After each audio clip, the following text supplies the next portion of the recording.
কেতু মাথাহীন গ্রহ, আর আমাদের প্রিয় গণেশ হলেন তারও কিন্তু আসল মাথা নেই। তাহলে কি কেতু আর গণেশের এক শক্তি, নাকি এর পেছনে গভীর রহস্য আছে শাস্ত্র মতে? অনেক মানুষ কিন্তু জানেন না। আজকে এই নিয়ে আমার ভিডিও। নমস্কার, আমি হলাম অ্যাস্ট্রোলজার রমি মাহিন্দা। কেতু হলো এক অসুরের শরীর, যার মাথা কেটে আলাদা করা হয়েছিল সমুদ্র মন্থনের সময়। রাহু হলো মাথা, কেতু হলো দেহ। অন্যদিকে ভগবান গণেশ মাতা পার্বতীর সৃষ্টি, তারও কিন্তু আসল মাথা কেটে দেওয়া হয়। স্বয়ং ভগবান শিব আসল মাথা কেটে দেন এবং তার বদলে হাতের মস্তক এনে বসানো হয়।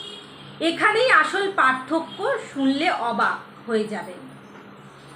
কেতু কি? কেতু মাথাহীন মানেই হচ্ছে অহংকার নেই, কিন্তু দিকও নেই। কেতু হলো মোক্ষ, বিচ্ছেদ, রহস্য, অতীতের জন্মের কর্ম। এটা হচ্ছে আমাদের সব কিছু থেকে আলাদা করে দেয়। আর গণেশ কে?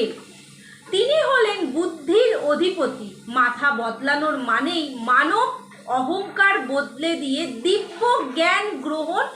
তিনি বাধা দূর করেন এবং পথ দেখান, সঠিক পথ আমাদের দেখান।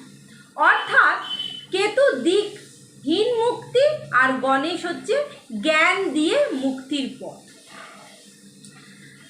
যখন কেতু খারাপ প্রভাব দেয় তখন মানুষের সিদ্ধান্তে বদল আসে, কিন্তু যদি আপনি গণেশের উপাসনা করেন বা পুজো করেন, তাহলে সেই কেতুর অন্ধকারও জ্ঞানের দিকে আলোকৃত হয়।